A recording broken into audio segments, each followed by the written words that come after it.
Hi friends, welcome to our channel.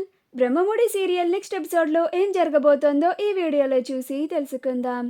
కావ్యని భార్యగా అంగీకరించిన రాజ్ అసలేం జరిగింది అని తెలుసుకోవడానికి ఈ వీడియోని స్కిప్ చేయకుండా ఎండ్ వరకు చూసేయండి. అపర్ణ సుభాష్కి విడాకుల నోటీస్ పంపించిందని కావ్య చాలా కోపంగా వాళ్ళ ఇంటికి వెళ్తుంది.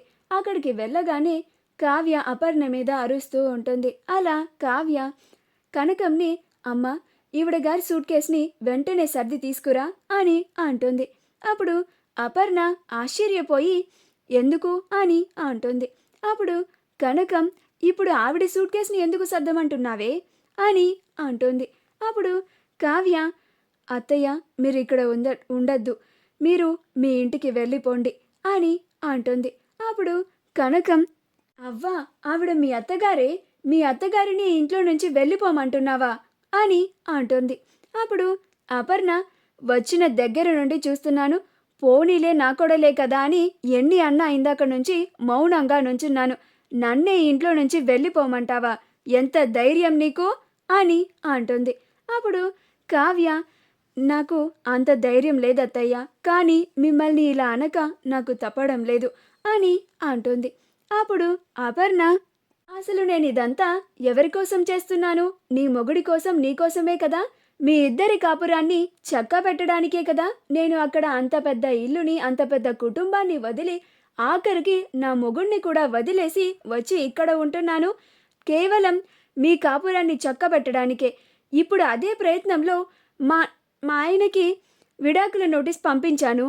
అప్పుడైనా ఆ బండరాయి కదిలి దిగి వస్తుందేమో అని చిన్న ఆశ అని అంటుంది. అప్పుడు కావ్య, మీరు ఎన్ని చేసినా ఆ బండరాయి కదిలి రాదత్తయ్య, నాకు ఎప్పుడో నమ్మకం చచ్చిపోయింది. ఇప్పటికీ ఆయన మళ్ళీ మీరు చేసిన దానికి నన్నే నిందిస్తున్నారు అని అంటుంది. అప్పుడు అపర్ణ, నిన్ను నిందిస్తున్నాడా? ఏమన్నాడు వాడు అని అంటుంది. అప్పుడు కావ్య, మీకు మా అమ్మ నేను కలిసి ఏదో నూరిపోసామంట, అందుకని మీరు మావయ్య గారికి విడాకులు పంపించారంట, ఇదంతా నేను చేసిన పనేనంట అని అంటున్నారు అని అంటుంది. అప్పుడు అపర్ణ, ఇది నా సొంత నిర్ణయం, నిన్నంటాడా వాడు? వస్తాడు కదా, చెప్తాను వాడి సంగతి అని అంటుంది. అప్పుడు కావ్య, మీరు ఇక్కడికి వచ్చి చేసిన ప్రయత్నాలు చాలా తేగారు, ఇంకా భరించే ఓపిక శక్తి నాలో లేవు అని అంటుంది. అప్పుడు అపర్ణ, మీ ఇద్దరిని కలిపే వరకు నేను ఈ ఇంట్లోనే ఉంటాను, వాడు నిన్ను భార్యగా అంగీకరించి తీసుకెళ్లేంత వరకు నేను కూడా ఆ ఇంటికి వెళ్ళను అంటే వెళ్ళను అంతే. ఇంకా ఈ ఇంట్లో నుంచి నన్ను వెళ్ళిపోమనడానికి నీకెలాంటి హక్కు లేదు, ఏం కనకం అని అంటుంది. అప్పుడు కనకం, అవునమ్మా, మీరు ఎన్ని రోజులు కావాలంటే అన్ని రోజులు ఈ ఇంట్లో చక్కగా ఉండొచ్చు, ఎవ్వరికి మిమ్మల్ని ఇంట్లో నుంచి వెళ్ళిపోమనే హక్కు లేదు అని అంటుంది. అప్పుడు కావ్య, వీళ్ళిద్దరూ కలిసిపోయి మళ్ళీ నా నోరుని మూపిస్తున్నారు అని మౌనంగా ఉంటుంది. అప్పుడు కావ్య, అది కాదు అత్తయ్య గారు అని అంటే, అప్పుడు కనకం, చాలా ఆపు కావ్య, మీ అత్తయ్య గారికి ఇప్పటి వరకు ఎదురు చెప్పింది చాలు, ఆవిడ నీకు అత్తగారు, ఆవిడకి ఇవ్వాల్సిన గౌరవం నువ్వు ఇవ్వాలి, అంతేగాని ఇలా ఎదురు చెప్పి ఆవిడ్ని ఇందాక నుంచి ఓతగ నోటికొచ్చినంత మాట్లాడుతున్నావేంటి? చూస్తూ ఊరుకుంటున్నానా? నోరు మూసుకొని నీ గదిలోకి వెళ్ళు అని అంటుంది. అప్పుడు కావ్య, ఏంటి అని కోపంగా చూస్తూ ఉంటుంది. అప్పుడు కనకం, నువ్వు నీ గదిలోకి వెళ్ళవే అని అంటుంది. అప్పుడు కావ్య అక్కడి నుంచి వెళ్ళిపోతుంది. కావ్య వెళ్ళిపోగానే అప్పుడు కనకం, క్షమించండమ్మా, అదేదో చిన్నపిల్ల తెలియక అన్ని మాటలు అనేసింది అని అంటుంది. అప్పుడు అపర్ణ, నాకు తెలీదా కనకం, ఎంతైనా కావ్య కూడా నా కోడలైన కూతురితో సమానమేక అని అంటుంది. అప్పుడు కనకం, నిజంగా మా కావ్య చాలా అదృష్టవంతురాలమ్మా, మీలాంటి అత్తయ్య దొరికినందుకు అని అంటుంది.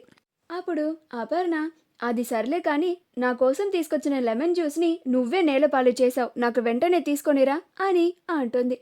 అప్పుడు కనకం, ఇప్పుడే తీసుకొచ్చేస్తానమ్మా అని పరుగు పరుగున వంటగదిలోకి వెళ్ళిపోతుంది. రాజ్ తన గదిలో ఉండి ఎలా ఒప్పించి అపర్ణని ఇంటికి తీసుకురావాలా అని బుర్ర బద్దలు కొట్టుకుంటూ ఉంటాడు. అలా ఏదైతే అదయింది. ఆ కళావతిని మాత్రం అస్సలు భార్యగా అంగీకరించకూడదు, ఈ ఇంటికి అస్సలు తీసుకురాకూడదు. కానీ మమ్మీని మాత్రం ఒప్పించి ఇంటికి ఖచ్చితంగా తీసుకొని రావాలి అని అనుకొని ఏదైతే అది అయిందని కనకం వాళ్ళ ఇంటికి బయలుదేరుతాడు. అలా రాజ్ కనకం వాళ్ళ ఇంటికి చేరుకుంటాడు. రాజ్ అక్కడికి వెళ్ళి ఇంటి లోపలికి వెళ్లకుండా బయట నుంచొని మమ్మీ మమ్మీ అని పిలుస్తూ ఉంటాడు. అప్పుడు కనకం అమ్మా అల్లుడు గారు వచ్చారు అని అంటోంది. అప్పుడు అపర్ణ నాకు వినపడుతుంది, కనపడుతుంది, వాడు లోపలికి రాకుండా చూడు కనకం బయట నుంచే పిలుస్తున్నాడు, వాడికే అంత ఉంటే నాకెంత ఉండాలి, వాడు లోపలికి వచ్చేంత వరకు నేను వాడిని అస్సలు పట్టించుకోను అని అంటుంది. అప్పుడు కనకం వెంటనే గుమ్మం దగ్గరికి వెళ్ళి రండి అల్లుడు గారు లోపలికి రండి అని అంటుంది.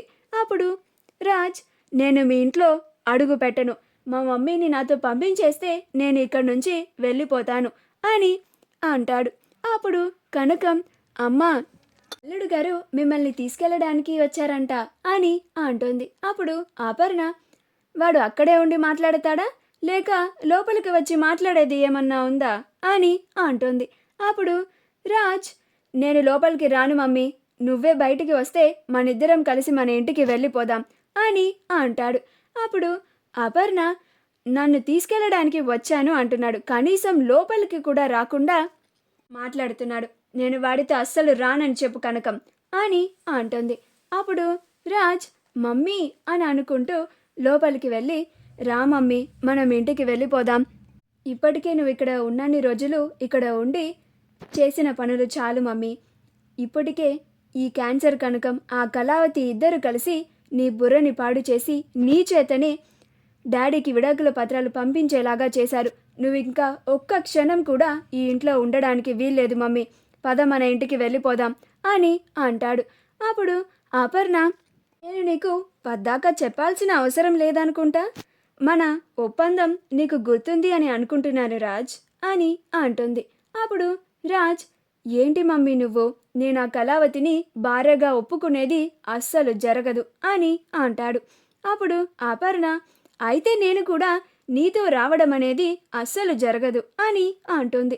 అప్పుడు రాజ్ అంటే నువ్వు ఆ కళావతిని నేను తీసుకెళ్ళకపోతే డాడీకి నిజంగానే విడాకులు ఇచ్చి ఇలా ఒంటరి జీవితాన్ని జీవిద్దామని డిసైడ్ అయిపోయావా మమ్మీ అని అంటాడు. అప్పుడు అపర్ణ నిస్సందేహంగా అని అంటుంది.